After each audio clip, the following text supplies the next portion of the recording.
الحمد لله الذي أنزل على عبده الكتاب ولم يجعل له عوجا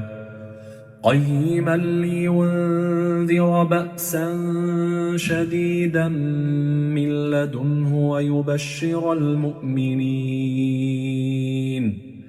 ويبشر المؤمنين الذين يعملون الصالحات أن لهم أجرا حسنا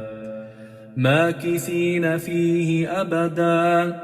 وينذر الذين قالوا اتخذ الله ولدا ما لهم به من علم ولا لآبائهم